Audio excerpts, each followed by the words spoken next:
네, 안녕하세요. 비타입니다. 자, 여러분 오늘 엄청난 소식 전달해드리겠습니다. 시바이누는 ETF 출시로 연결될 것입니다. 단순히 가짜뉴스나 찌라시 같은 걸 말씀드리려는 것이 전혀 아니고요. 실제로 시바이누는 ETF가 출시되는 과정에 들어와 있고 누구보다 미국의 정치인들이 그것을 원하고 있기 때문입니다. 오늘 영상만 보시면 여러분 남들보다 훨씬 앞서 나가게 되실 것이라고 확신합니다. 일단 본격적인 분석 들어가기 전에 차트부터 빠르게 체크해 보겠습니다. 지금 시바이누의 가격이 조정을 받고 있는 모습을 보이고 있는데요. 이것은 비트코인의 하락으로 인한 기술적인 조정으로 보고 있습니다. 현재 암호화폐 거래들이 비트코인 숏 배팅을 재개하면서 화면에 보시는 비트코인의 가격이 단기 상승 채널의 하방을 이탈한 상태입니다. 이로 인해 비트코인의 하락을 필두로 시바이누뿐만 아니라 전체 코인 시장의 하방 압력이 작용 중인 구간인데요. 지난 영상의 차트 분석대로 시바이누가 조정을 크게 받게 되는 경우에는 이미 돌파가 된 추세선과 이전 고점이 중첩되는 이 박스 자리에서 리테스트 지지를 확인하는 움직임이 나와줄 것으로 보고 있습니다. 그래서 여러분이 단기적인 가격의 조정에 너무 크게 걱정하실 필요가 없다는 말씀 우선 드리고요. 이제 지금부터 시바이누가 ETF 출시로 연결될 수밖에 없는 부분 아주 자세하게 알려드리도록 하겠습니다. 혹시라도 바쁘신 분들은 관련 분석 내용을 제가 정보방에 미리 업로드를 해드렸으니까 필요하신 분들 입장하셔서 빠르게 확인을 해주시면 될 것 같고요. 시바이누 외에 다른 알트코인들에 대한 분석도 마찬가지로 정보방에서 공유를 해드리고 있으니까요. 다른 알트코인들을 통한 수익 기회도 챙겨가시길 바라겠습니다. 자, 이미 지난 6월에 시바이누는 코인베이스를 통한 선물 상장이 완료된 상태인데요. 코인 시장에서 이 코인베이스의 선물 상장이 되었다는 것은 ETF 출시로 가는 지름길로 여겨집니다. 이것을 이해하기 위해선 우선 이 코인베이스라는 곳이 어떤 곳인지를 정확하게 알고 있을 필요가 있는데요. 코인베이스는 미국 최대의 가상화폐 거래소로 이미 지난 21년 나스닥에 직상장된 거래소입니다. 그래서 전체 암호화폐 거래소 중에 최고의 신뢰도를 보여주는 거래소가 바로 코인베이스인데요. 이로 인해 시바이누가 코인베이스에 선물 상장되었다는 그 자체만으로 시바이누의 신뢰도가 입증된다고 볼 수 있습니다. 그리고 지난 7월부터 시바이누는 CFTC의 규제를 받으면서 선물 거래를 시작한 상황인데요. 여기서부터가 오늘 영상의 가장 핵심적인 부분입니다. 자, 여러분 조금만 집중해주세요. 코인 시장에는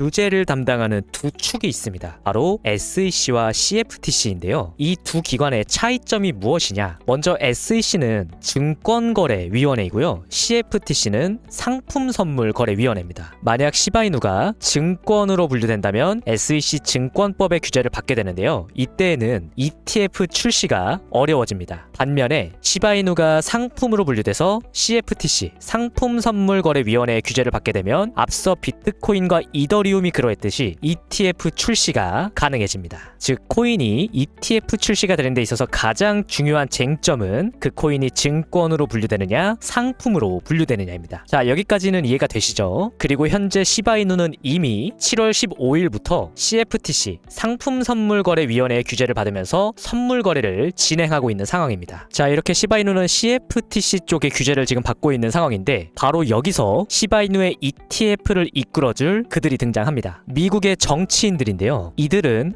암호화폐 시장에서 ETF의 확대를 원하고 있습니다. 이미 지난 5월에 대다수의 암호화폐를 증권이 아니라 상품으로 분류하는 금융혁신 및 기술 법안이 미 하원에서 통과가 되었죠. 이 법안은 디지털 상품 시장 규제권을 우리가 앞서 확인했던 CFTC 상품선물거래위원회에 부여하면서 투자계약의 존재만으로 암호화폐가 증권이 될 수는 없다는 점을 명시하고 모든 암호화폐의 70%가 증권이 아닌 상품으로 분류돼야 된다는 내용이 들어가 있습니다. 그리고 앞서서 증권이 아니라 상품으로 분류될 때 뭐가 가능하다고 말씀드렸죠? 바로 ETF 출시가 가능해진다. 게다가 지난 25일에는 미국 의회 의원의 42명이 은행의 암호화폐 보관 허용을 촉구했는데요. 이들이 은행의 암호화폐 보관을 촉구하는 이유는 간단합니다. 지금은 비트코인과 이더리움만이 ETF 상품으로 출시가 되어 있기 때문에 기관들의 자금이 나머지 알트코인으로는 들어오지 못하고 있는 상태인데요. 은행의 암호화폐 보관이 허용되면 암호화폐 투자자들을 위한 저장 옵션이 확대되면서 기관들의 자금이 알트코인 시장으로 들어오게 되는 물꼬를 트게 됩니다. 즉 미국의 정치인들은 바로 기관들의 자금이 알트코인 시장으로 들어오는 것을 원하는 것이고 이것을 위한 열쇠가 바로 ETF인 것이죠. 그리고 현재 그 선두에 서 있는 것이 바로 시바이누입니다. 그 이유는 ETF 출시를 위한 세 가지 핵심 요건을 갖추고 있는 유일한 알트코인이 바로 시바이누이기 때문입니다. 먼저 지속적인 성장 가능성 부분을 보면 앞서 ETF 출시에 성공을 했던 비트코인 비트코인은 4년마다 공급량이 감소하는 반감기라는 시스템이 존재합니다. 이를 통해 지속적인 공급의 감소를 유발하면서 장기적으로 가격의 우상향이 이루어지도록 설계가 된 시스템이죠. 그리고 정확하게 이러한 비트코인의 시스템을 갖추고 있는 것이 바로 시바이누입니다. 시바이누는 거래 수수료의 일부가 토큰을 소각하도록 설계가 되어 있는데요. 한마디로 거래가 진행될 때마다 지속적으로 공급량이 감소되도록 세팅이 되어 있다는 이야기입니다. 이를 통해 최근 3300%라는 엄청난 소각률을 달성할 수 있었죠. 이렇게 시바이누는 비트코인과 마찬가지로 장기적인 공급 감소 시스템을 가지고 있기 때문에 꾸준한 가격의 우상향을 기대할 수 있게 되는 것이고요. 증권이 아닌 상품으로 분류되는 부분은 앞서서 우리가 확인을 했었죠. 그리고 마지막 시장의 신뢰도 부분을 보게 되면 현재 캐시우드가 이끄는 로빈후드는 시바이누 토큰을 47조 규모로 크게 증가시켰습니다. 기존의 35조에서 무려 28%가 증가한 수치이고요. 세계 최대 거래소인 바이낸스 또한 최근 시바이누 보유량을 크게 늘리면서 67조 개의 시바이누 토큰을 보유하고 있죠. 여기에 더해 미국 정부도 이례적으로 알트코인인 시바이누를 540억 규모 이상으로 보유하고 있습니다.